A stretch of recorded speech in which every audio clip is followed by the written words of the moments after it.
know that you can go to school to get an education to try to be better. I own a nonprofit to help homeless people, underprivileged kids.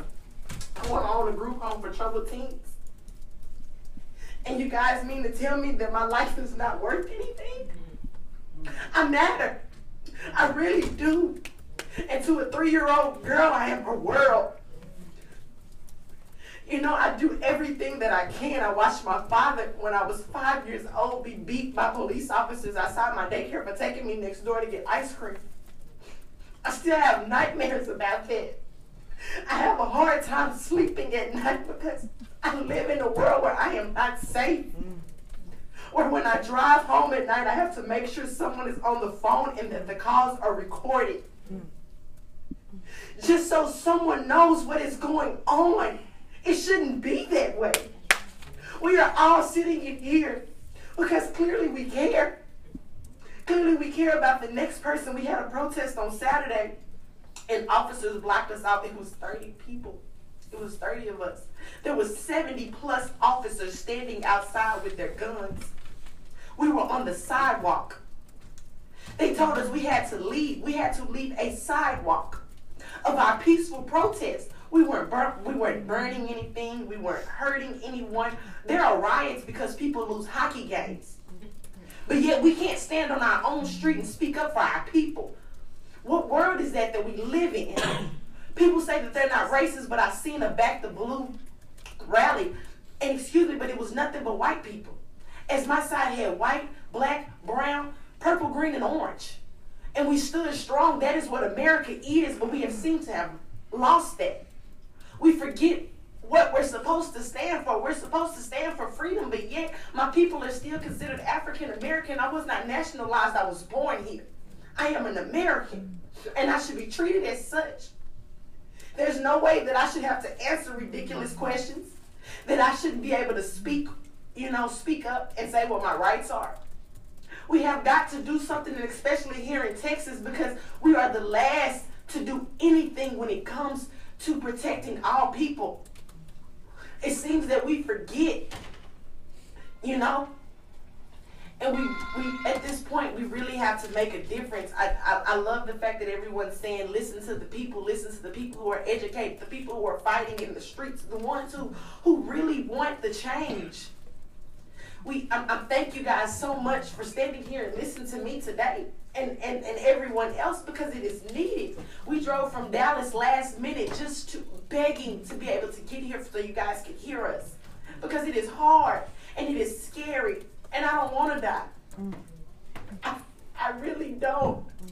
And I hate the fact that I had to make a tape that said I'm not suicidal, just so if something does happen to me, you guys would take the time out to truly investigate. Sandra Bland was an activist. She stood for something. She told that officer, I will see you in court. There's no way that woman killed herself. That woman said that she has a blog, and in her blog she spoke and said, there are people out here who are uneducated. You can comply and die. You cannot comply and die. She said, I'm going to stand up for my rights. I am educated. You are not just going to give me anything. And you mean to tell me she killed herself?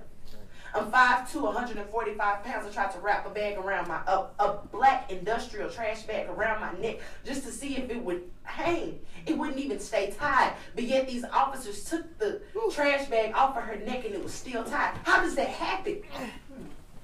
We have to ask these questions. We have to stand strong in our stuff, and everything that we say we're going to do, we have to do it, because it seems as if they're playing on all of our intelligence. Because you have to be stupid to believe that story. And I'm not. Young and all, I'm highly intelligent. And there's no way you can feed me that story and I'm just going to go for it. In Dallas, Texas, they're so organized to where when things happen, when that officer hit me, the officer moved out of the way, another officer came in and they tried to trick everyone. It's come to the point that we have to police the police. What's the point of us having police if we got to police them? If we have to watch them, if every time someone is being stopped, I have to record and try to figure out what's going to happen. We have to do better. We have to hold them accountable. And as far as mental states, we need to do more mental evaluations. Every so often, we need to do more drug tests. What is it hurting? If they're doing everything right, it doesn't hurt anything for them to have a drug test every 30 days. It doesn't hurt for them to do a mental evaluation if they're good.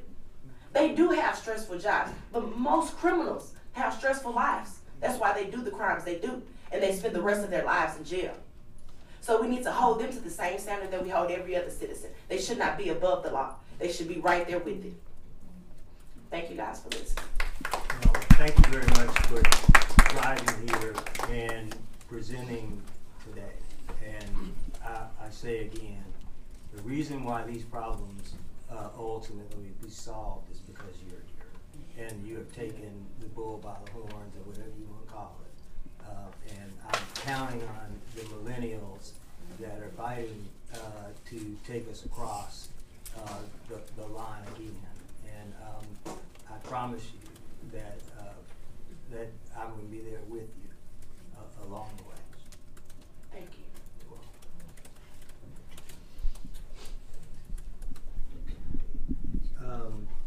Vincent Hardy.